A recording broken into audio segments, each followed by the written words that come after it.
Alors donc, comme je disais ce matin, nous allons continuer dans la lancée à travers laquelle nous avons abordé la nouvelle année 2026, que Dieu a décrété l'année de la croissance. Voilà. Lorsqu'on parle de la croissance, on ne parle pas juste de la croissance numérique de l'Église. Donc cela en fait partie, c'est vrai, parce que ça fait partie de la mission que Dieu nous a donnée, de nous multiplier déjà sur la terre et donc de faire de toutes les nations des disciples. Donc c'est notre devoir, notre challenge de pouvoir donc nous multiplier, se reproduire. Parce que quand on ne se reproduit pas, alors on n'accomplit pas la volonté de Dieu. On doit se reproduire, n'est-ce pas? Voilà. Et Dieu parle de la croissance spirituelle, la croissance au niveau de notre homme intérieur. Au niveau de notre homme intérieur. Voilà pourquoi il dit que élargis l'espace de ta tente, étends tes cordages et affermis tes pieux. Vous savez, la tente, pour ceux qui ont vu peut-être des films ou qui ont été en tourisme dans le désert, alors la tente, c'est voilà, cette habitation passagère. Souvent quand on va pique-niquer, généralement aujourd'hui, bon, à Decathlon, on trouve déjà des tentes toutes faites, on dresse, voilà. Mais bon, c'est un peu différent de ce qu'il y avait à l'époque de la Bible. Bon, ça existe encore. Alors, ces petites maisons, pas de maisons, mais je veux dire, c'est fait de bâches et tout ça. Il fallait étirer ça. Alors, il fallait les dresser. Et donc, en fonction de la grandeur de la tente, ça prend un certain nombre de personnes. Et maintenant, le Seigneur nous invite avec l'image de la tente. Il dit, mais pour avoir plus de personnes, alors étends. Il faut faire grandir, parce qu'on ne peut pas être 10 dans une maison, dans un T2. On va suffoquer. Voilà. Voilà pourquoi lorsque la famille s'agrandit, on change de maison. On passe d'un T2 à un T3 ou à un T4, à un T5. Voilà. Ou généralement, on construit sa maison selon notre propre modèle. Voilà, une maison qui nous ressemble. Voilà. Et c'est ça que Dieu nous invite cette année en fait. Quand il dit élargir l'espace de ta tente. Alors vous allez me dire, mais pasteur, les gens n'habitent pas dans mon cœur. C'est qui sont ces personnes qui habitent dans mon cœur? Alors je vous prends un exemple simple. Lorsque la Bible dit que le bonheur et la grâce t'accompagneront. Alors c'est une image pour montrer que c'est comme si en fait le bonheur et la grâce avaient des pieds. Vous voyez? Donc le bonheur et la grâce ici sont comme en anthropologie, on donne une forme humaine. On dit sont des sortes de personnes. Donc avec qui tu vas collaborer, tu vas échanger et que vous allez marcher ensemble. Donc en vérité, on va dire que tu ne te sentiras pas seul. Parce que le bonheur sera toujours présent dans ta vie, il va t'accompagner en fait. C'est-à-dire qu'on peut avoir le bonheur dans un endroit. Et quand on quitte cet endroit, donc le bonheur reste. Mais il dit non, moi ce que j'ai prévu, c'est que tout lieu où fout la plante de tes pieds, je te donne cet endroit d'héritage. Donc le bonheur doit t'accompagner. Si tu voyages, tu vas en vacances, je ne sais pas, en Thaïlande, voilà, le bonheur doit t'accompagner en fait. Voilà, tu ne pars pas en Thaïlande et puis tu es là-bas, il y a des belles choses qui t'arrivent et puis tu ne souris plus. Parce que tu as laissé le sourire en France. Non, le sourire t'accompagne. Alléluia. Maintenant, tu veux avoir beaucoup, parce que Jésus parle de l'abondance. De l'abondance. Donc il faut faire de la place pour qu'il y ait assez d'abondance. Sauf qu'en fait, en réalité, la place, tu l'as. Mais c'est que ta tente est remplie de mauvaises choses. Ta tente est remplie de blessures émotionnelles. Ta tente est remplie de doutes. Ta tente est remplie de problèmes d'identité. Ta tente est remplie de toutes ces choses en fait qui prennent de la place. Voilà pourquoi souvent on fait le ménage du printemps. Quand le printemps arrive, on regarde parce que notre grenier est rempli de bric à brac, on se dit il faut de la place parce qu'à chaque fois on achète de nouvelles choses. Alors on va faire de la place en fait. Donc on n'a qu'un seul cœur. Et ce cœur-là il est déjà prédéfini. Donc on dit élargir l'espace, c'est en fait vide ce qui n'a pas lieu d'être dans ton cœur. Parce que Dieu dit que c'est de ton cœur que viennent les sources de la vie. Vous voyez? Et donc si tu ne fais pas de la place, tu auras du mal à recevoir de nouvelles choses parce que ça va s'étouffer.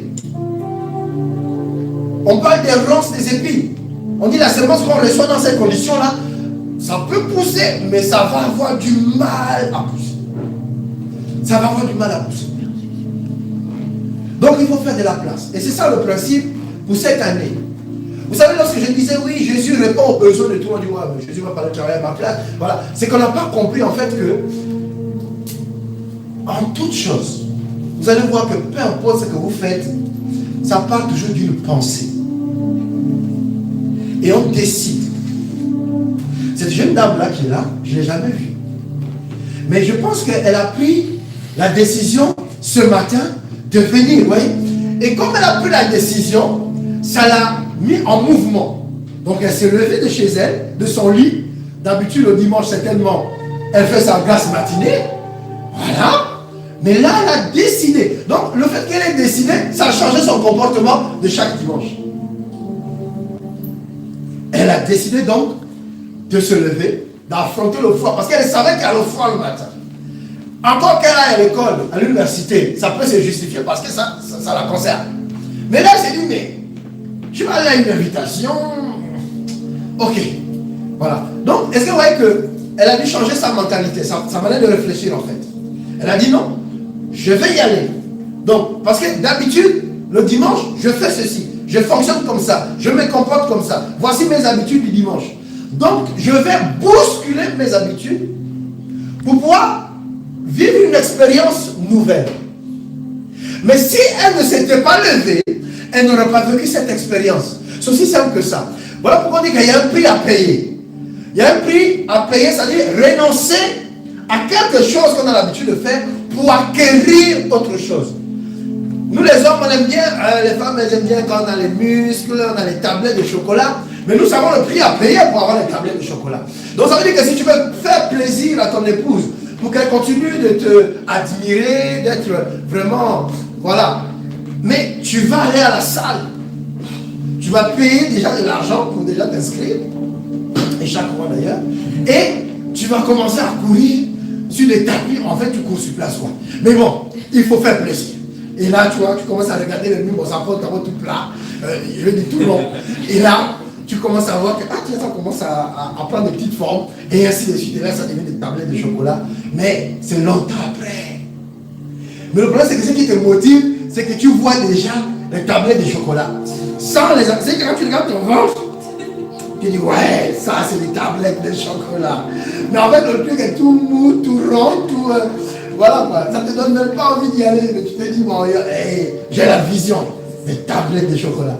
Parce que tu veux changer quelque chose dans l'atmosphère de ta maison. Vous voyez?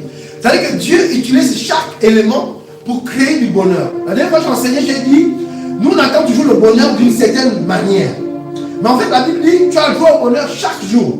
Sauf que chaque jour, Dieu va créer une circonstance qui va te rendre heureux en fait. Mais ça ne viendra pas toujours de la même manière. Nous, on pense toujours que ça viendra du mari, de la femme, des enfants. Ah, c'est mes petits bonheurs. Oui, ce sont tes petits bonheurs. Mais le matin, là, ils vont t'énerver, ils vont te mettre en retard. Et là, ce n'est pas le bonheur d'aujourd'hui. Là, ils t'ont énervé. Vous voyez? Mais le bonheur, là, viendra d'autres choses. Dans la journée, il y a quelque chose qui va intervenir. Vous voyez? Et c'est ça qu'on doit se préparer à rencontrer ce bonheur-là. Parce que c'est Dieu qui le garantit. Donc on ne sait pas ce qui va se passer. On ne sait pas comment ça va venir. Mais ça va venir. Ça va venir. Mais pas de la manière dont nous on pense. Mais ça viendra parce que Dieu le garantit. Voilà pourquoi il dit, élargis l'espace de ta tente. Parce que tu ne sais pas. Vous voyez? Tu peux être en problème avec ton voisin. Mais le bonheur aurait pu venir de ton voisin. Mais comme tu as un problème, tu n'as jamais cherché à régler le problème, eh bien tu n'auras pas droit à ce bonheur-là. Et tu vas dire, à la fin de la journée, tu vas dire, waouh, quelle journée pourrie. Oui, mais elle est pourrie parce que tu as fait un choix. La Bible dit que si ça dépend de vous, soyez en paix avec tout le monde. Parce que dans la parole de Dieu, il y a la garantie de ce qu'il dit. Il dit, le bonheur et la grâce t'accompagneront tous les jours de ta vie. Sauf que toi, le collègue t'a embêté hier, ok. Mais toi, tu as gardé la colère et le lendemain, ça pourrit ta journée même. Rien que tu vois la tête du collègue, tu es déjà énervé. Et ta journée est pourrie. Vous voyez? Pourquoi? Mais parce que tu lui as donné un pouvoir sur toi. Ce qui s'est passé hier, tu tu as donné un pouvoir. Donc, tu dis, toi, tu es capable de changer mon monde intérieur. Toi, tu es capable de me bousculer en fait. Tu es capable de me déstabiliser. C'est ce que tu l'envoies comme signal. Il dit, ah bon, là, je fais ça. Ok, demain, il recommence encore. Puisqu'il sait maintenant où appuyer. Et il fait ça tout le temps. Jusqu'au jour où tu décides, toi, de démissionner. Et toi, tu vas aller dire, oui, il y a les esprits qui m'ont attaqué. Oui, mais non. Mais c'est le choix que tu as fait, en fait. C'est un choix. Et donc, cette année, en fait, Dieu veut nous faire comprendre ces choses qui sont dans notre quotidien, parce qu'on s'attend au bonheur d'une certaine manière. Vous voyez? Sauf que c'est dans le quotidien. Vous avez vu quelqu'un être, c'est-à-dire que tu ne te focalises que sur la paye. Donc pendant 30 jours, tu vas galérer avec tes collègues, tu vas souffrir le martyre, ton boulot devient un boulet, et tu souffres. Et là, quand c'est la fin du mois, quand on te vit ton argent, oh, enfin, quel bonheur. En fait, ce que Dieu veut, c'est que ton lieu de travail, c'est un lieu d'épanouissement. Parce qu'il dit que le bon trésor de l'homme, c'est l'activité. Que ton travail soit un bonheur, en fait. Donc, ça doit être ça. C'est un lieu où il dit, je te donne, tu fous la plante de tes pieds. Je te donne ça en héritage. Je dois transformer mon environnement. C'est-à-dire que ce n'est pas l'environnement qui doit me transformer, mais c'est à moi de transformer mon environnement. Et j'ai le pouvoir pour ça. J'ai la parole de Dieu, j'ai la puissance de Dieu, j'ai l'esprit de Dieu, et ce n'est pas au monde extérieur de me changer, c'est à moi de les changer. Et ça, on doit le comprendre en fait. Et c'est ça qui nous fait grandir. Vous pouvez être critiqué, mais il y aura toujours une personne qui va dire, mais cette personne est douce, comment vous avez pu lui faire du mal? Vous voyez? Cette personne est tellement gentille, comment vous avez pu? Il y aura toujours un avocat pour toi. Il y aura toujours quelqu'un. Ça veut dire que nous, des fois, on devient aigri. Comme eux, ils sont aigris, alors je deviens aussi aigri. Donc tu te dénatures. Alors que ce n'est pas ta nature. On ne t'a pas éduqué comme ça. On ne t'a pas élevé comme ça. Et tu dis, bon, mais comme tout le monde fait ça, alors je vais faire ça. Et c'est ce qui a donné le monde qu'on a aujourd'hui. Et la question c'est, est-ce qu'on va continuer comme ça ou à un moment donné, on doit s'arrêter? Voilà pourquoi la Bible parle de faire des disciples. Pourquoi? Parce que plus on sera aussi nombreux, ça fait un contrepoids. Du coup, la terre ne devient plus un endroit hostile, mais quand même un endroit où on peut vivre. Voyez?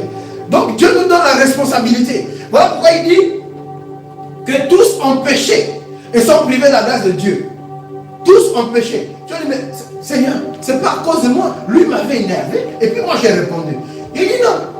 Moi je le sais. Parce que je n'ai pas obligé d'agir comme lui. Mais toi, à partir du moment où tu agis comme lui, eh bien tu as péché. Ah, mais moi je n'étais pas au courant, tu as péché.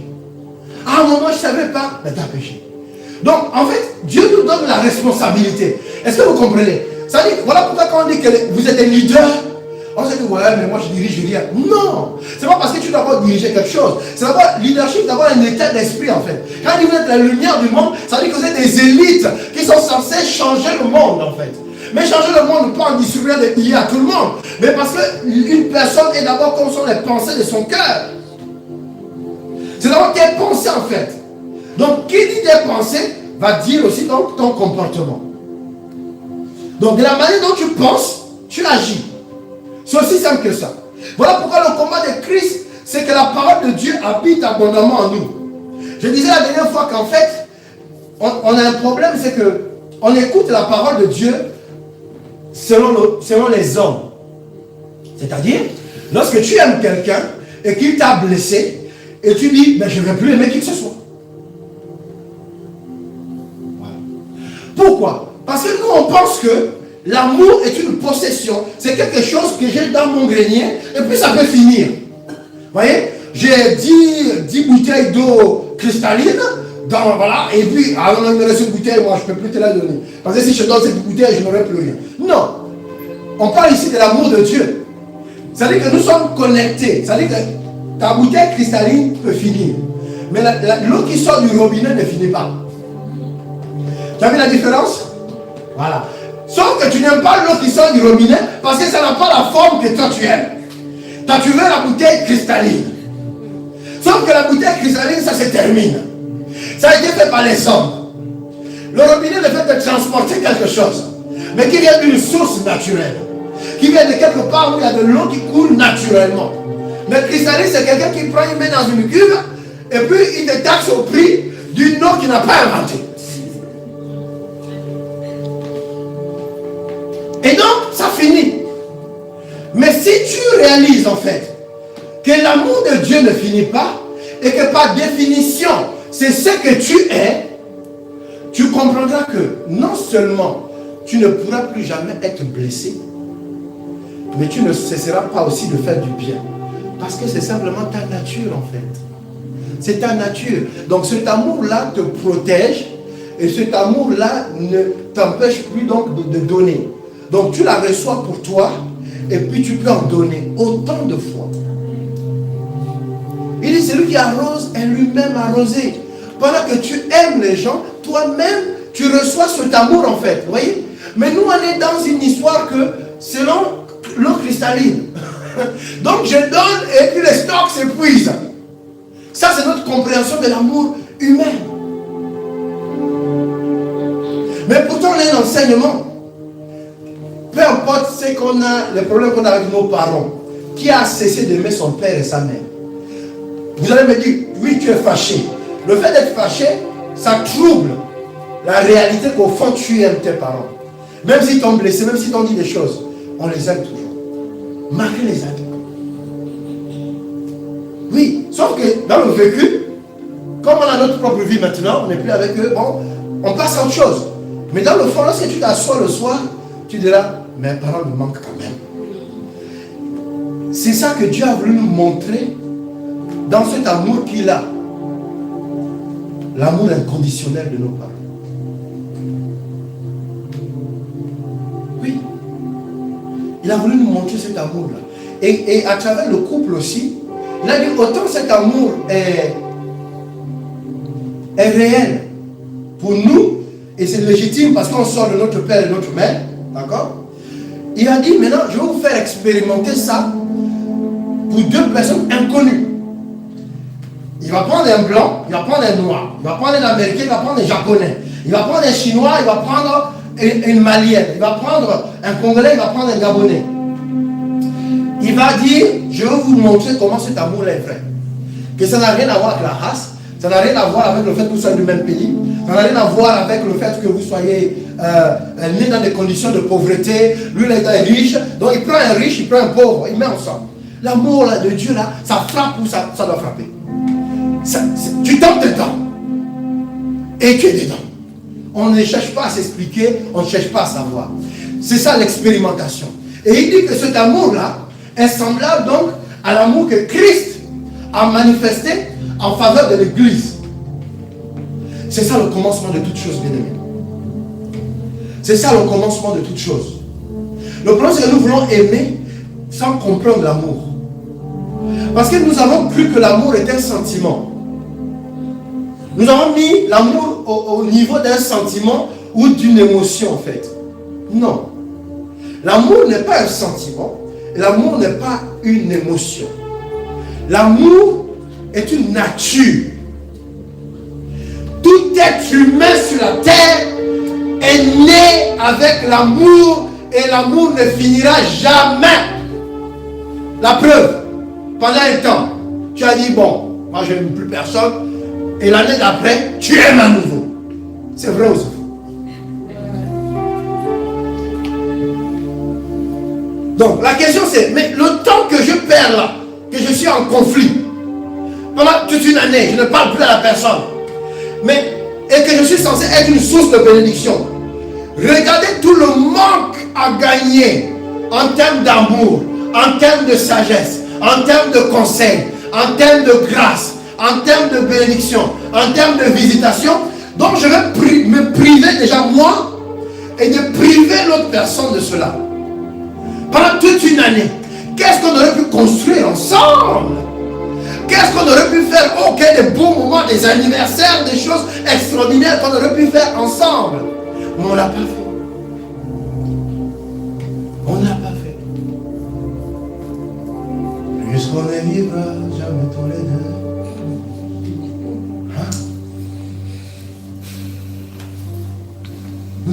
comprendre l'essence. C'est ça le but de la parole de Dieu en fait. Quand il nous ramène à nos origines, bien aimé, on n'est pas le fruit d'un hasard. Vous savez, j'explique ça souvent. Même si tu es né dans l'adultère, même si tu es né hors mariage, même si tu es né avant le mariage, en fait, le problème, c'est pas toi. Parce que à chaque fois que les conditions sont réunies, Dieu envoie un être humain sur la terre. Toutes les fois où les conditions sont réunies, Dieu envoie un être humain sur la terre. Dieu a déjà un plan en fait, qui ne dépend ni de ton père, ni de ta mère, ni de qui que ce soit. Lui, il agit. La Bible dit qu'on a été prédestiné. Donc, quand les temps sont accomplis, tu viens. Peu importe ta condition. Donc, ceux qui ont péché, ce n'est pas toi. Ceux qui ont péché, c'est ceux qui ont fait l'enfant dans l'adultère. Qui ont fait l'enfant en mariage. Donc, souvent désigne les gens et tu nais déjà avec un poids, comme quoi c'est l'enfant du péché, c'est l'enfant en mariage, c'est l'enfant en ceci. Non, on n'a rien demandé. Hein. Vous et moi, on n'a rien demandé. On est juste né. Et quand on est né, on n'est pas né, ce n'est pas la condition dans laquelle on est qui détermine notre futur. On a l'histoire de Salomon. Salomon, aujourd'hui, tout le monde jure par Salomon. Même les sorciers jurent par Salomon, les occultes. Ils jurent par Salomon. Mais Salomon, il est né dans des conditions, voilà. Salomon est devenu le roi d'Israël. Pourtant, il est né d'adultère. Mais qui l'a mis là? N'est-ce pas Dieu? Est-ce que quelqu'un comprend la portée de ça? Et on se dit, mais oui, mais il est né en péché, mais comment Dieu a pu le mettre? Et c'est ce problème-là, lorsque nous ne le comprenons pas, que nous passons à côté. Et c'est vrai qu'il y a des enseignements dans l'église qui nous culpabilisent et nous empêchent finalement de faire ce que Dieu attend de nous. Écoutez-moi bien, Dieu s'en fout de ce que tu as fait avant. Ce que Dieu veut, c'est ce que tu fais après. Voilà pourquoi il dit, la fin d'une chose vaut mieux que son commencement. C'est ça qui importe Dieu. Ça veut dire que l'histoire retiendra que tu as fait ceci, tu as fait cela, tu as béni les gens, à cause de toi les gens étaient sauvés, et c'est ça qu'on retient. Voilà pourquoi on retient Salomon. On n'a pas retenu qu'il est né d'adultère. On retient simplement qu'il avait une sagesse inouïe.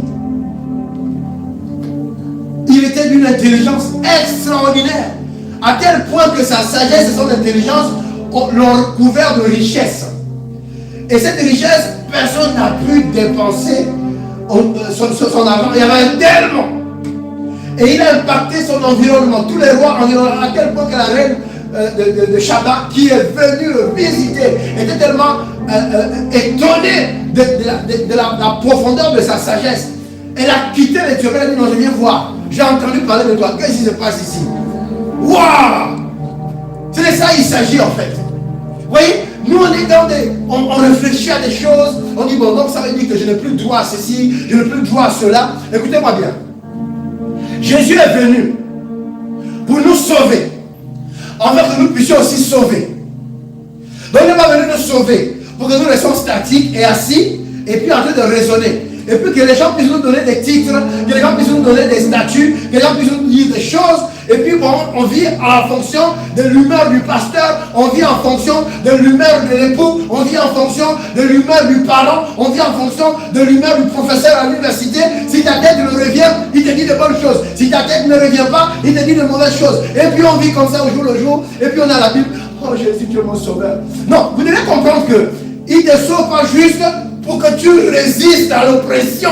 Il ne te sauve pas juste pour que tu vives en train d'attendre patiemment quand il va venir te chercher. Oui, dans les cieux, ma patrie est dans les cieux. Donc quand tu ne veux pas vivre ici, quand tu veux vivre dans les cieux, quand bien même nous mourrons, quand bien même il va nous ressusciter là, quand bien même il va recréer une nouvelle terre, on n'est pas fait pour rester là-bas. Il n'a pas créé l'être humain pour qu'on n'est pas des anges. Nous sommes des êtres spirituels, on est des humains. Donc on est fait pour rester sur la terre. Il a dit il va casser ses là, il va le faire nous. Donc il va nous ramener encore sur une terre nickel. Donc on n'est pas juste là pour garder la foi. Ah, il faut garder la foi. Garde la foi. Genre, souffre en silence. Garde la foi. Non. Non, c'est pas ce que Jésus dit. Il dit qu'il est venu pour que tu aies la vie. Jean chapitre 10, verset. Tu aies la vie en abondance. Pas dans l'au-delà, mais maintenant. La vie en abondance. Et nous devons comprendre ça, parce que c'est en fonction de ce que je comprends qui me permet de renouveler mes pensées en fait. Je voulais parler ce matin de la loi de l'identification. On va lire. On va lire. La loi, être comme Jésus, par la loi de l'identification. Luc chapitre 6, verset 40. La Bible dit, le disciple n'est pas plus grand que son maître. Mais tout disciple bien formé sera comme son maître. Tout disciple accompli. C'est-à-dire que quand tu comprends, tu t'identifies, c'est-à-dire que tu deviens comme l'enseignement de ton maître. C'est qu'il dit là, il te façonne. Donc tout, parce que quand quelqu'un enseigne quelque chose, ça veut dire qu'il a expérimenté cet enseignement-là. C'est que Jésus nous a enseigné, quand on regarde la vie de Jésus, ça correspond point pour point à la personne qu'il était. Il ne nous a pas enseigné quelque chose comme on dit, fais ce que je t'ai dit, mais ne fais pas ce que je fais. Non. Lui, il dit, fais ce que je dis, parce que je fais ce que je dis. Donc c'est cohérent. Il y a une congruence entre ce qu'il dit et ce qu'il fait. Et c'est de ça qu'il s'agit. Il dit que tu dois être, si tu prends mon enseignement, alors puisque moi je suis mon enseignement, tu seras alors comme moi. Donc être comme Jésus n'est pas du mysticisme. C'est-à-dire comme j'ai reçu Jésus, et puis comme on tire un lapin d'un chapeau, hop, eh bien je deviens transformé comme ça par hasard. Ben non. Non. Non, non, non. C'est un processus dans lequel on s'installe. Mais la seule chose que Dieu nous garantit d'abord, c'est quoi? C'est l'atmosphère. C'est-à-dire que quand on est dans cette atmosphère-là, on peut devenir comme Jésus. En dehors de cette atmosphère, c'est difficile, c'est pas possible. Voilà pourquoi on ne peut pas, sans le Saint-Esprit, on ne peut pas. Le Saint-Esprit est l'atmosphère, il est le gage. Vous voyez? C'est l'assurance même qu'on sera comme Jésus. Parce que quand le Saint-Esprit vient, il te donne la force. Il dit, vous recevrez, Actes chapitre 1, verset 8, vous recevrez une puissance, le Saint-Esprit surviendra sur vous et en vous, et vous serez mes témoins. Témoins, donc, vous serez identifiés à moi. Voilà pourquoi les premiers chrétiens les appelaient Christ, les chrétiens. Ils ne s'appelaient pas chrétiens. Jésus n'a pas dit, écoutez, mon mouvement là, on va appeler ça chrétien. Ce sont des personnes qui ont regardé, ils ont dit, ah, mais ils se comportent comme Jésus en fait. Et on a dit, mais c'est le petit Christ.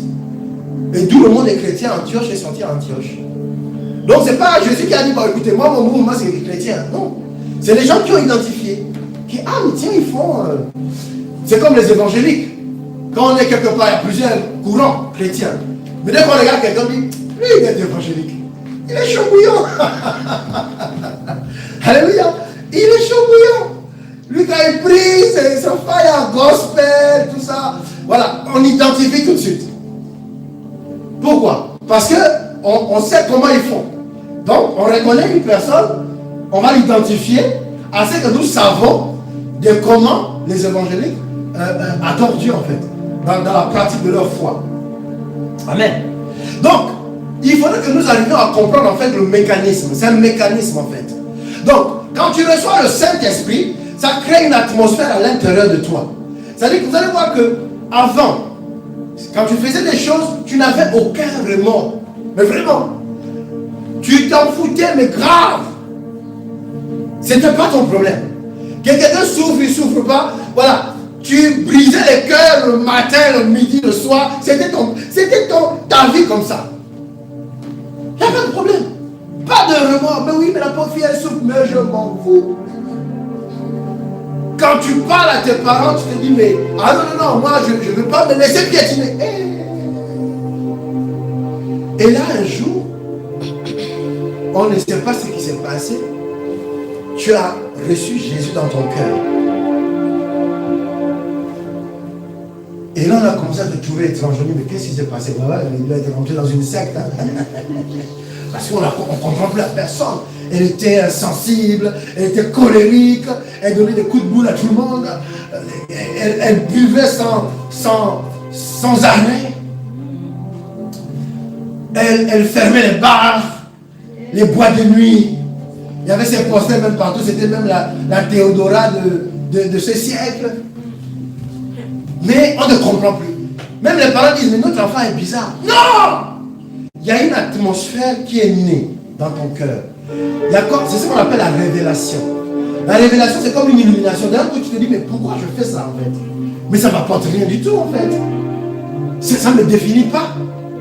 Et je me rends compte que je perds mon temps en fait. Et je commence même à avoir des maladies, des fatigues et tout ça. Tu te reposes plus que tu es dans un rythme. Même quand tu veux te reposer, on t'appelle. Hé, la copie, il y a un mouvement ici, la grande, il faut venir. Et tu réponds. Madame le maire, monsieur le maire, tu arrives, tu es tout fier. Voilà. Bon, je suis dans la place, qu'est-ce qu'il y a? Oh, elle est là, la copie, yes! Et toi, tu es content. Le problème, c'est que tu es en train de dépenser ton énergie, tu es en train de dépenser ta vie. Et un jour, tu vas t'arrêter, tu vas te dire que, mais mince, qu'est-ce que j'ai fait de ma vie? Le jour viendra où on fait tous on rend compte, hein. On rend des comptes. Un jour vient. Et donc, cette atmosphère du Saint-Esprit t'amène déjà à prendre conscience. Et c'est là où le début de la repentance, en fait. Vous voyez? La repentance, ce n'est pas seulement demander pardon à Dieu, mais c'est changer la manière de voir la vie, en fait. Il y a des choses qu'on a fait, on a cru que c'était utile, parce que c'était tendance. Mais même maintenant que ces choses-là continuent, peut-être pire encore, mais on a fait le choix de ne plus vivre ainsi. Voilà pourquoi la Bible dit de ne pas se conformer au siècle présent. Mais tu ne peux pas ne pas te conformer au siècle présent aussi longtemps que tu n'as pas le Saint-Esprit, en fait. Parce que tu ne peux pas. L'apôtre Paul le démontre dans le livre de Romains. Il dit, je fais le mal que je ne veux pas. Lui veut faire le bien. Mais en fait, il se rend compte qu'il veut rester chez lui, faire du bien à sa famille, mais il va trouver quand même le moyen de s'extirper et d'aller dans les boîtes de nuit. Sa maman est malade, au lieu de rester au chevet, non, lui il est dans les groupes. C'est plus fort que lui en fait. Il dit, mais moi je veux arrêter ça. Je veux arrêter la cigarette. Je veux arrêter, parce que ma santé m'a déjà dit que arrête la cigarette, tu risques d'avoir le cancer du foie. Mais il continue de fumer. Il continue de boire. Il dit, mais je veux bien arrêter, j'ai compris, le médecin m'a dit, mais il ne s'arrête pas. On a une personne, je crois que pour ceux qui suivent les enseignements de Bordeaux en ligne, il y a eu un témoignage comme ça d'une sœur qui effectivement, le médecin. C'est-à-dire que là, si elle continuait, c'était fini. Mais à chaque fois, elle continuait de fumer. Elle ne pouvait pas s'arrêter. Mais gloire soit rendue à Dieu, parce qu'on a besoin. Voilà pourquoi Jésus est venu en fait. Jésus, quand il enseigne aux disciples, ça aurait pu suffire comme étant de la moralité. C'est-à-dire que ça allait donner l'impression que c'est juste moral. Pendant 3 ans, il a enseigné ses disciples. Mais il leur a dit, attendez, ça ne va pas suffire. Attendez que je monte. Et quand je serai en haut, je vais vous envoyer le Saint-Esprit. Parce que c'est le Saint-Esprit là, qui est une puissance, qui va maintenant vous donner la force de vous séparer de cette oppression là qui vous attire à toujours refaire les mêmes choses, quand bien même vous ne voulez pas. Quand j'étais dans ma jeunesse, j'allais, tu rentres, tu as les mots de tête tellement tu as bu. Mais le lendemain, tu dis non là, c'est bon, je fais la pause. 16 heures, on est venu te chercher, tu as refait la même chose avec laquelle tu es rentré, tu avais les mots de tête, tu as juré que non, c'est bon, là, je fais la pause. Le lendemain même, tu étais encore. Tu dis, mais c'est pas possible. Est-ce que vous comprenez un peu? Tu es rentré, tu avais la migraine. Mais le lendemain, tu reprends encore. C'est que tu n'aimes même pas ton corps. Mais c'est plus fort que toi en réalité. Voilà pourquoi il va dire, il vous faut une puissance. Parce qu'en fait, ce qui vous attire là, c'est une oppression qui veut que tu fasses ce que tu dois faire. Et c'est cette partie-là en fait qu'on n'avait pas compris. On a beaucoup abordé, dans beaucoup d'églises, on a abordé la religion comme de la moralité, de l'éthique. Il ne faut pas voler, il ne faut pas tuer. Ouais, s'il y a quelque chose qui est beaucoup célèbre, c'est les 10 commandements. Ah, ça c'est célèbre. Les 10 commandements, c'est tous les murs, il y a même des gens qui ont fait des larmes avec ça. Donc vous allez même dans les musées, il y a ça là-bas. Les 10 commandements. Tu ne tueras pas. Tu ne feras pas d'adultère. Tu ne feras pas ceci. Vous voyez, ça c'est devenu comme de la moralité. Et vous avez vu que ça n'a pas empêché les gens de tuer, de faire de l'adultère, de faire ceci. Parce que vous me direz que oui, mais les gens ne croient pas peut-être. Mais oui, mais les mêmes 10 commandements là, ça a été repris par les lois françaises dans la constitution de beaucoup de pays. Donc vous dites que si je suis athée, alors je devais aussi ne pas tuer, puisque c'est la constitution de l'État, de la République. Or, ni les 10 commandements dans la Bible n'ont suffi, ni les 10 commandements dans la Constitution n'ont suffi, parce que les gens continuent de faire comme ils veulent. Mais pourquoi? Mais parce qu'il y a une force qui les dépasse. Et ça, Jésus l'avait bien compris. Et voilà pourquoi il dit que vous recevrez une puissance, le Saint-Esprit, qui va vous permettre d'être quoi? Témoin. Témoin de quoi? De la victoire que j'ai accomplie à la croix contre les puissances des ténèbres. Vous n'êtes pas étonné quand Jésus dit que l'église que je vais bâtir, les portes de séjour de mort ne prévaudront pas contre elle. Pourquoi il ne dit que ça? Pourquoi il ne dit pas que mon église que je vais bâtir, il y aura tellement de joie, il y aura tellement de paix, les gens seront bien, il y aura des mariages, on va distribuer des billets d'euros à tout le monde. Pourquoi il n'a pas dit ça dans cette déclaration? Mais il insiste sur une seule chose. Il dit que sur cette pierre, je bâtirai mon église, et la seule chose qu'il dit, c'est que le séjour de mort ne prévaudra pas contre elle. Ah! Il y a quelque chose d'intéressant dans ce qu'il est en train de dire. Donc il dit que mais, le problème n'est plus la moralité, j'ai réglé ça. J'ai enseigné. J'ai dit comment vivre. Comment un mari doit aimer sa femme. Comment une femme doit soumettre à son mari. Comment les enfants doivent obéir à leurs parents. Comment les parents doivent enseigner leurs enfants. Comment on doit vivre en société. Il a expliqué toutes ces choses. Il a parlé du travail. Il a dit le bon trésor de l'homme c'est l'activité. Donc il n'a jamais exclu le travail dans la chose. Puisque avant qu'on ait la République, la religion était en fait. Donc tout ça il a dit que c'est inclus. Mais il a su une seule chose, c'est que malgré tout ce qu'il a pu enseigner, il y a des forces qui nous dépassent. Il y a des entités spirituelles, démoniaques, maléfiques, qui sont là pour dicter des lois. Ce qui fait qu'on ne comprend pas pourquoi on fait ce qu'on fait. Des personnes qui se sont aimées un jour devant le maire. Ils ont fait des grandes fêtes à petites pompes. Ils ont pris les meilleurs châteaux. Ils ont pris les meilleurs des voituriers. Tout ça, ils ont pris. C'était le mariage du siècle. 6 mois plus tard, ils sont en train de se boxer. Mais comment ça? Comment ça peut arriver? Pourtant, ils connaissent la loi. Pourtant, ils savent que c'est pas bien. Mais pourquoi ils y arrivent? Pourquoi ils arrivent à faire ça, à s'insulter? D'autres vont sur les réseaux sociaux. Ils se déchirent sur la place publique. Waouh! Et on ne s'étonne pas de tout ça, on ne comprend pas tout ça. Non, on est tellement indifférent qu'on dit que c'est leur problème. Non, ce n'est pas le problème. Parce que ce qui leur arrive, là, ça peut arriver. Pourquoi? Parce qu'il y a des entités, en fait, qui gèrent ces histoires-là. Et donc, nous devons comprendre que, à côté de la parole, de l'éthique, des valeurs, tout ça que la Bible nous enseigne, nous devons nous armer de la puissance de Dieu. Voilà pourquoi nous devons comprendre la parole. La parole, quand on la lit, là, cette parole-là, en elle, c'est comme lorsque tu prends une sémence. Lorsque tu as la sémence, une graine dans tes mains, mais dans cette graine-là, en fait, il y a toute une forêt qui est là-dedans. Il y a toute une forêt dans cette graine que tu regardes. Parce que lorsque tu vas la planter, elle va devenir un arbre. Elle va produire donc des fruits. Tu vas recueillir ces fruits-là, qui sont des semences à nouveau. Tu vas à nouveau planter. Et tu vas planter encore. Et planter encore. Et ça devient une forêt. Voilà pourquoi il dit que des nations sortiront de toi. Tu te dis, mais comment une femme va enfanter une nation? Ça fait peur, n'est-ce pas, lorsque la Bible le dit? Non, c'est pas que là où tu vas enfanter une personne. C'est que tu vas mettre au monde une personne, comme Abraham a mis au monde Isaac. Isaac a mis au monde Ésaü et Jacob. Jacob a mis au monde 12 fils, donc 13 d'ailleurs, avec la Sandina. Et ainsi de suite, ça s'est multiplié et c'est devenu la nation que nous connaissons. Nous, on doit faire ce point-là. Pour croître, on doit comprendre ces choses-là. Voilà pourquoi là, Josué chapitre 1, verset 8 dit « Médite ma parole jour et nuit ». C'est-à-dire que lorsque tu médites, méditer veut dire quoi? C'est que je prends ce que Dieu dit et je me l'approprie en fait. C'est-à-dire que ce que Dieu dit là, je m'identifie à ça. Donc je n'écoute pas comme si la prédication du pasteur est magique. Donc pendant qu'il est en train de prêcher là, et puis il y a comme une grande vague qui vient, et ça règle le problème avec tous les démons qui m'attaquent. Et puis quand je repars chez moi, tout va bien. Waouh, quelle atmosphère, c'était bien, c'était magnifique. Et après tu dis, ouais, mais je suis toujours dans mes problèmes. Mais c'est que tu n'as pas compris. Dieu ne te dédouane pas des problèmes. Dieu veut que tu puisses résoudre les problèmes.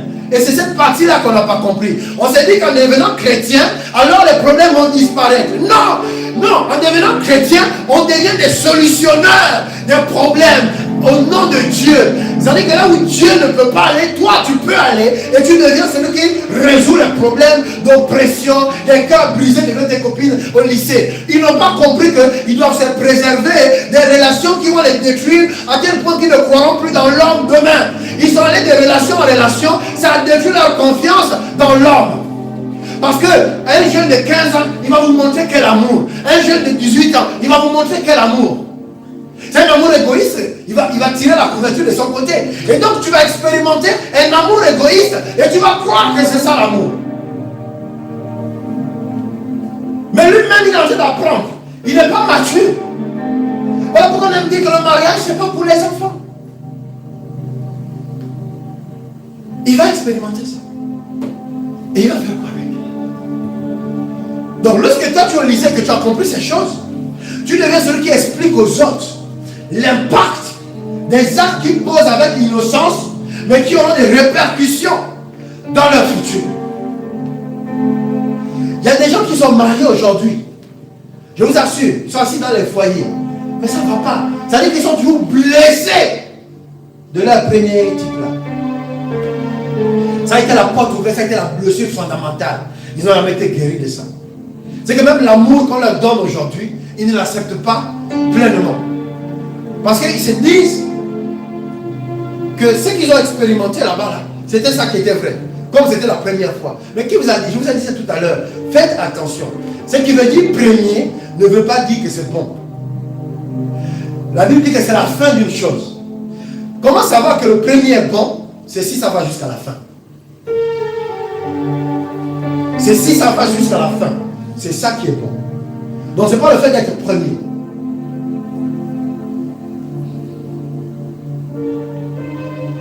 Alléluia. Voilà pourquoi Jésus ne se suffit pas d'avoir la première place. Lui veut tout. Avoir toute la place, ça veut dire que c'est le début et puis la fin. Il a toute la place. Il est au début, il aime ça. Au milieu, il aime ça. À la fin, il aime ça. Parce que ça lui permet de garantir sa parole. S'il n'est qu'à la première place dans ton cœur, et même à la fin là, qui va maintenant te gérer? S'il n'est qu'au début. Voilà pourquoi beaucoup de gens abandonnent la foi. Pourquoi? Parce que Jésus n'a été qu'au début. Mais Jésus doit être toute la place. Parce qu'il doit garantir son enseignement. Et après on dit, oui, je suis dessus de l'église parce que Jésus... Non! Tu n'as pas donné à Jésus la place pour qu'il t'aide à être semblable à lui en fait. Alléluia. Est-ce que quelqu'un comprend quelque chose ce matin? Voilà pourquoi on doit s'identifier à lui. Alors, on va faire une démonstration encore. Il dit, dans le livre de Galates, chapitre 2, verset 19, être comme son maître. C'est ce que Paul décrit donc dans ces versets-là. Il dit, car c'est par la loi que je suis mort au régime de la loi, afin de vivre pour Dieu. En effet, j'ai été crucifié avec le Christ. Ce n'est plus moi qui vis, c'est le Christ qui vit en moi. Ma vie en tant qu'homme, je la vis maintenant dans la foi au Fils de Dieu qui, par amour pour moi, s'est livré à la mort à ma place. Je reprends. Car c'est par la loi que je suis mort au régime de la loi, afin que Dieu vive. Que je vive pour Dieu. C'est-à-dire que lorsqu'on dit tu ne tueras pas, et comme tu as tué, donc la loi t'a condamné. Vous voyez, donc la loi existante nous condamne. Et une fois ce fait, il n'y a pas de possibilité de repentance. Vous comprenez? Parce que l'homme qui pêche mourra. Donc il n'y avait pas de possibilité de changer quoi que ce soit. Il n'y avait pas de salut possible. C'est-à-dire que quand tu es arrivé au stade où tu as tué, c'est terminé. Quand tu es arrivé au stade où tu as commis un adultère, c'est terminé. Donc la loi te condamne à la mort en fait. La loi de Dieu t'est condamné à la mort. Maintenant la Bible dit que, à cause maintenant de Jésus, puisque Jésus ayant triomphé de la mort, mais puisque c'est maintenant lui qui vit en moi, alors je n'ai plus la condamnation dans ma conscience, je n'ai plus la condamnation par les expériences vécues, j'ai maintenant plutôt l'espérance de l'accomplissement de ma destinée, cette fois-ci en Jésus-Christ. Parce que lui en moi, alors c'est l'espérance de la gloire en fait. C'est l'espérance de l'accomplissement de ma destinée. C'est ça la différence. Il dit au départ, la loi me condamne. Parce que j'ai enfreint la loi. Maintenant, le fait d'avoir enfreint la loi me condamne. Et donc ça va me pousser à chercher Dieu. Parce que personne ne veut mourir. Qui veut mourir ici? Moi je ne veux pas mourir. Non. Je veux vivre. Donc, justement, en voulant vivre, ça va maintenant nous pousser vers Jésus. Plus que la condamnation, la mort dit, pardon. Je ne pense pas que celui qui est dans le couloir de la mort va dire que bon, maintenant, terminer avec moi. Non. Il veut faire les recours. On voit dans les films, ils font les recours pour que quelqu'un prenne une décision de les absoudre de la condamnation, de les libérer, de les gracier, tout ça. Vous voyez, parce que personne ne veut mourir. Donc, le but de tout ça, c'est nous pousser vers Dieu. C'est ce que la Bible dans ce passage veut dire. Et donc, étant poussé vers Dieu, qu'est-ce qui va se passer? C'est qu'on va prendre maintenant en considération que si j'ai accepté Jésus, puisqu'il me manquait moi-même la force pour être juste, il me manquait la force pour aimer vraiment. Parce que j'aimais avec intérêt. C'est-à-dire que si tu m'aimes, je peux t'aimer aussi. Si tu ne m'aimes pas, je ne t'aime pas. Vous voyez? Si tu me donnes quelque chose, alors je vais te redonner aussi. Je n'étais pas quelqu'un qui va donner juste gratuitement. Voilà, non. C'est business. Tu donnes, je te donne. Donc, j'étais conditionné par ces choses. Il dit maintenant que, comme Christ c'est en moi, l'amour de Christ là maintenant va me libérer de tout ça. C'est-à-dire que la véritable nature que Dieu m'a donnée, vous savez, le poisson n'a jamais fait grève que je vais arrêter de nager. Vous avez entendu parler que bon, les pêcheurs sont partis et puis ils ont trouvé des poissons en train de faire grève. Voilà, qu'ils ne nagent plus. Non, c'est-à-dire que dans la nature, il nage. Vous comprenez? Donc si tu as la nature de Dieu, c'est ça mon point. En fait, tu dois retrouver ta nature divine pour continuer. Si tu as le soleil, tu continues de briller en fait. Le soleil brille sur le bon et le mauvais. Donc le soleil ne dit pas que bon, toi tu as tué quelqu'un, alors je ne brille plus sur toi. Donc on crée un petit truc noir autour de la personne. On voit seulement une ombre. Donc il passe au milieu de nous. Nous on a le soleil et puis lui il y a une ombre noire sur lui. On n'a jamais vu ça. Voilà. Le soleil, quand il est là, il brille sur tout le monde. Les criminels, les méchants, les drogués, tout le monde, les chrétiens, les politiques, il brille sur tout le monde. En fait, c'est ça que j'ai en train de dire ce matin. C'est que ce qui te fait mal, c'est que tu as accepté une nature qui n'est pas la tienne. Tu as accepté la colère. Tu as accepté le ressentiment, la tristesse. Et c'est ça qui te ronge. Parce que tu n'es pas fait pour ça. Tu n'es pas fait pour vivre ces sentiments-là. Ces sentiments-là, en seul rôle, ils vont te détruire. Ce n'est pas fait pour toi.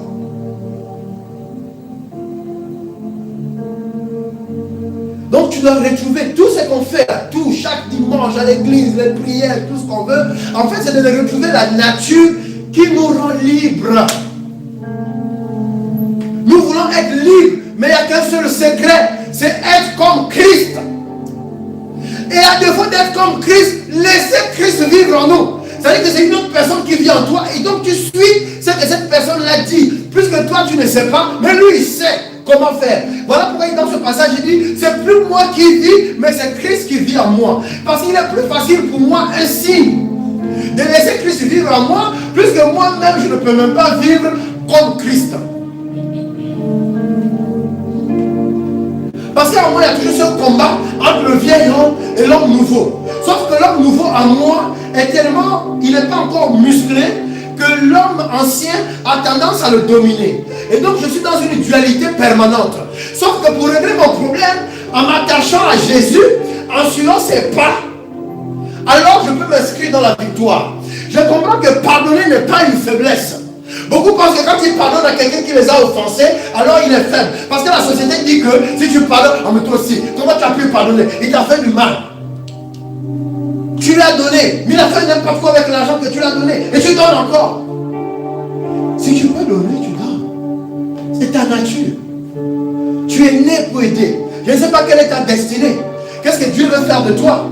Si tu es un pasteur, prêche l'évangile. Même si derrière les personnes qui ont quitté l'église, continue de prêcher. Même si tu n'as que 3 brebis, continue de prêcher en fait. C'est ta nature. Pourquoi à cause d'une personne, tu vas arrêter de prêcher l'évangile? Pourquoi à cause d'une personne, tu vas arrêter d'aimer? Pourquoi à cause d'une personne, tu vas arrêter d'aimer tes parents d'obéir? Pourquoi?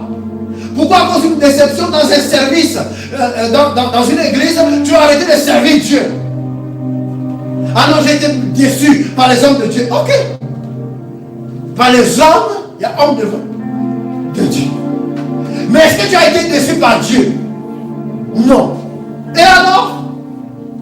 Voyez, c'est ça qui va nous garantir d'avancer. Parce que pendant que toi tu es en train de faire grève à cause d'un homme de Dieu, c'est ta destinée qui est arrêtée. Pas celle de l'homme de Dieu en question. C'est la tienne qui est arrêtée. Tu es bloqué pendant 1 an, pendant 2 ans. Non, je fais une pause. Je prends une année sabbatique. Prends l'année sabbatique. À la fin, on fera les comptes. Tu verras que tu as perdu du temps pour rien en fait. Écoutez-moi bien. Jésus est Seigneur. Jésus est Seigneur. Et tu ne vis pas ta vie. Tu vis la vie que Dieu a prévue pour toi. Voilà pourquoi il dit que c'est à moi de me venger. Vous, faites ce que vous avez à faire. Obéissez à la parole de Dieu. Si quelqu'un vous a fait du tort, je vais moi-même m'en charger. Il dit c'est à moi la vengeance, c'est à moi la rétribution. C'est moi. Donc ne vous embêtez pas. Servez le Seigneur. On t'a frustré, serve le Seigneur. On t'a déçu, serve le Seigneur. Serve le Seigneur. C'est ça la croissance spirituelle. C'est ça la croissance. C'est suivre la parole de Dieu et l'appliquer même contre notre nature charnelle. Parce qu'elle est toujours existante. Elle est toujours en train de dire que ouais, il ne faut pas abuser. Réunion de prière, ah ouais, non, là c'est abusé quand même, on prie beaucoup. Mais c'est ta nature spirituelle. C'est ta nature spirituelle d'être dans la présence de Dieu matin, midi, soir. Sauf que la société d'aujourd'hui fait que nous travaillons et on respecte cela. Mais ta nature, comment est-ce que tu peux dire que je prie trop, que je lis trop la parole de Dieu et que je sers trop? Non. Dieu est sage. Si Dieu te permet de faire ces choses, parce qu'il sait que c'est le temps que tu peux faire ces choses. Mais toi, tu choisis de dire, hein, en vertu de quoi tu dis que tu sers trop. Donc tu es devenu Dieu pour juger de l'étendue de ce que tu fais. C'est quand même bizarre, n'est-ce pas?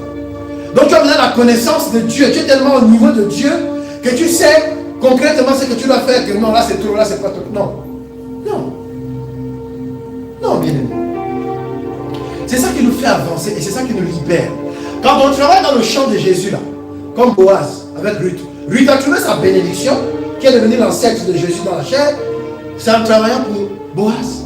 Elle est arrivée de quelque part. Elle a dit à Naomi que ton Dieu sera mon Dieu. Là où tu seras, je serai. Donc je ne cherche pas à me prendre la tête. En gros, Jésus, tel tu es, je veux être. Je ne cherche pas à réfléchir. Tel tu es, tel ce que tu m'as enseigné, je vais appliquer cet enseignement-là. Je veux être ça. Et c'est pendant qu'elle était en train de travailler dans ce champ-là qu'elle a trouvé son mari. Et ce n'est qu'une bénédiction parmi tant d'autres. Et elle a eu la grâce de devenir l'ancêtre de Jésus dans la chair. Mais parce qu'elle a compris quelque chose d'important. Elle n'était pas juive, je vous rappelle. Elle n'était pas juive. Elle n'était pas juive. Mais elle a suivi sa belle-mère. Elle a dit, je n'ai plus rien. Tout ce que j'ai, c'est toi. Là où tu seras, je serai. Ton Dieu sera mon Dieu. Et donc j'avance. Tu as tout essayé dans ta vie. Tu as essayé beaucoup de choses. Mais à un moment donné, dis à Jésus que tu es tout ce qui me reste en fait. Maintenant je m'accroche à toi, je te suis. Je te suis. J'ai essayé de réfléchir par moi-même. J'ai pris des décisions qui m'ont mené dans le fossé. Maintenant je vais essayer de te suivre pour voir si ta parole là va m'amener quelque part. Si elle va me libérer de l'oppression, si elle va me libérer des mauvais sentiments, je vais donc maintenant te suivre.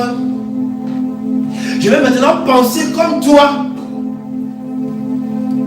C'est-à-dire que là où on te fait du mal, tu ne gardes pas ça dans ton cœur. Tu dis simplement que je te pardonne. C'est rien. Mais pas c'est rien parce que tu vas ruminer après, parce que tu as voulu faire bonne figure devant les gens. Non, quand tu as dit c'est rien, c'est rien. C'est passé. Tu n'accordes pas d'importance en ça. C'est-à-dire que tu dis, cette personne qui est là, elle a besoin de grandir dans le Seigneur, elle doit découvrir l'amour de Dieu. C'est comme si tu marches dans la rue et un enfant de 3 ans t'insulte et tu te mets à boxer un enfant de 3 ans. Tu as dit non, non, non, il m'a insulté, il sait de quoi il parle. 3 ans. En fait, c'est ça, en fait, c'est que c'est pas souvent. Mais toi, comme tu as vu que c'est un barbu, comme moi, avec la barbe blanche et tout ça, tu as dit non, non, il sait ce qu'il fait. Mais non. Il n'a pas la nature de Dieu en ce moment-là. Il n'a pas la maturité que toi tu penses qu'il a. Mais parce que tu as vu une personne âgée, tu as vu une femme forte, tu as vu quelqu'un bien habillé, hein, qui sort d'une voiture de RAV4, je ne sais pas trop, voilà. Mais en fait, cette personne en face de toi, son âge mental, son âge spirituel, c'est un bébé. Bébé, c'est-à-dire que dans son raisonnement, c'est un raisonnement pur et simplement égoïste. Parce qu'il n'a pas la nature de Dieu. C'est juste ça. Ce n'est pas du mépris. Ce n'est pas du rejet. C'est la réalité de ce que la parole de Dieu nous dit. Et donc, il y a des choses pour lesquelles tu n'as pas besoin de t'énerver, gâter ton énergie en train de t'énerver à longueur de journée avec un enfant de 3 ans. Parce qu'il a l'âge de 3 ans spirituellement. Et ça, nous devons comprendre ça. Et c'est ça qui fait que, comme Jésus a été aussi insulté par les pharisiens c'était les pires. Ils connaissaient la parole de Dieu. Les scribes, ils connaissaient la Torah. Donc, vous dites qu'il y avait de quoi vraiment l'énerver. Il aurait pu se boxer avec eux. Il dit, mais attendez, vous connaissez la parole, vous me dites des choses difficiles. Mais il n'a pas regardé à ça. Il a compris que ce qu'ils enseignaient même, ils étaient ignorants de la profondeur de ce qu'ils savent. Et voilà pourquoi il a dit que vous avez les clés du ciel. Non seulement vous n'y entrez pas, mais vous empêchez les autres d'y entrer. Et c'est ce qui se passe pour nous. Beaucoup d'entre nous, là, les chrétiens, nous sommes des pharisiens. Nous sommes des scribes. Nous sommes des hypocrites. Pas hypocrites dans le sens du monde, là, comme on a dit, oh, vous êtes des hypocrites. Non. Je dis en fait, on sait. L'hypocrisie ici, c'est le fait de savoir, mais tu ne le fais pas. C'est ça. Tu sais, mais tu ne fais pas. Et beaucoup de nous, ce matin-là, on sait. On sait ce qu'on doit faire, mais on ne fait pas. On sait ce qu'on doit faire, mais on ne fait pas. Gloire à Dieu. On va se lever. On va prier un tout petit peu. Les amis, il faut changer vraiment l'heure là. Ça m'embrouille, je vous assure. Je crois qu'il était à 13 h. Je crois que j'avais à dépasser. Il faut changer ça.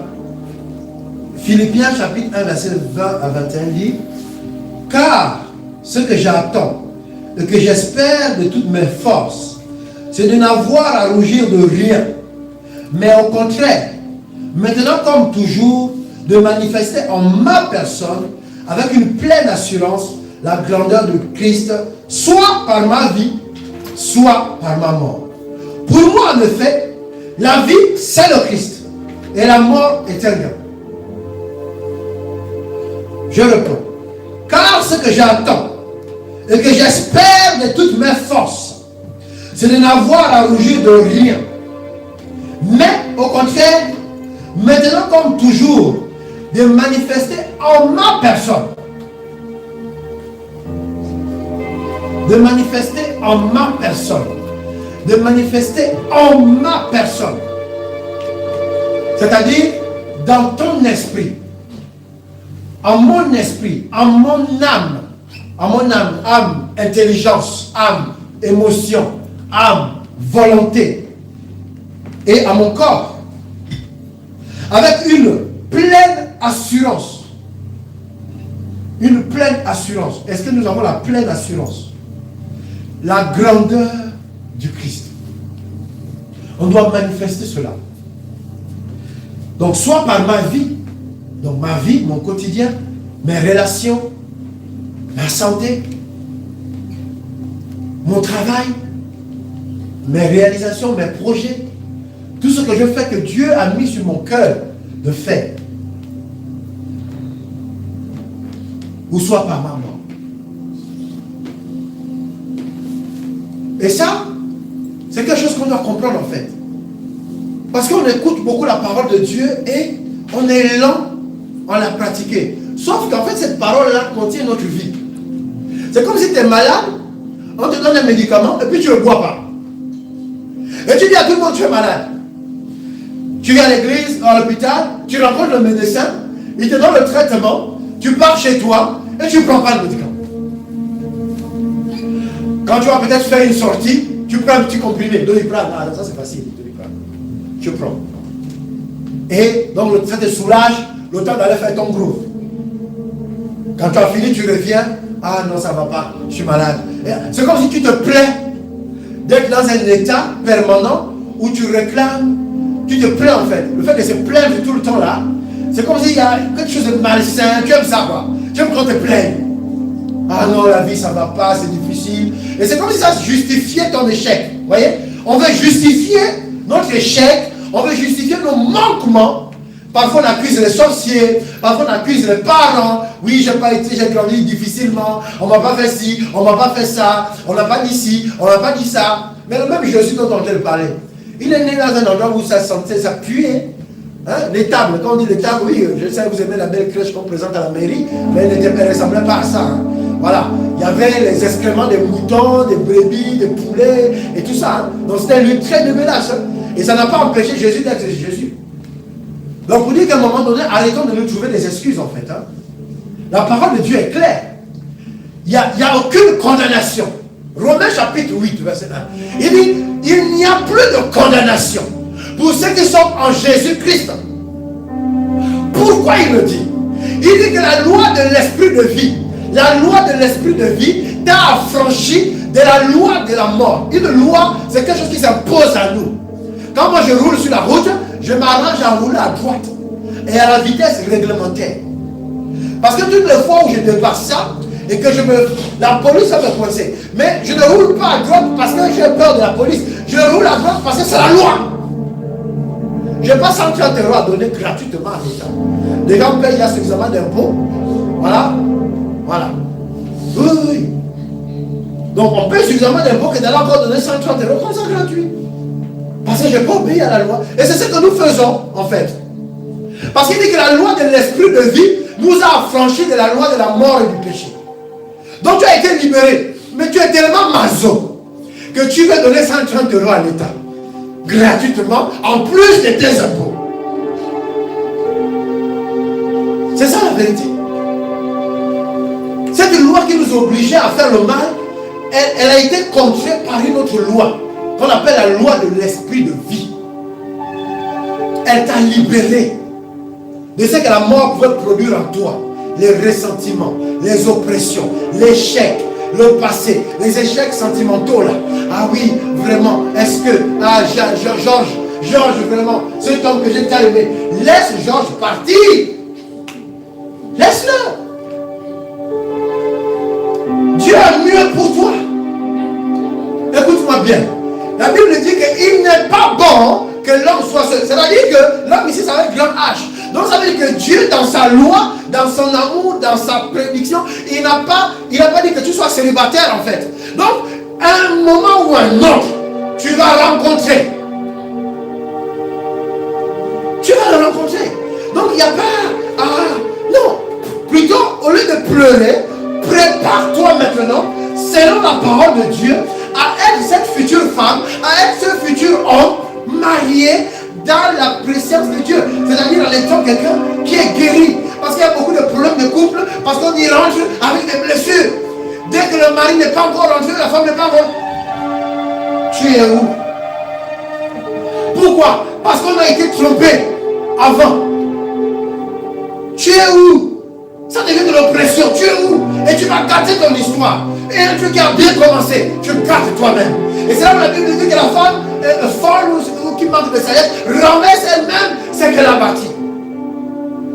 Parce qu'à un moment donné, ça devient de l'oppression en fait. Donc tu oppresses ton propre mari. Non seulement le diable le fait déjà très bien, mais toi tu t'allies au diable et vous êtes maintenant deux.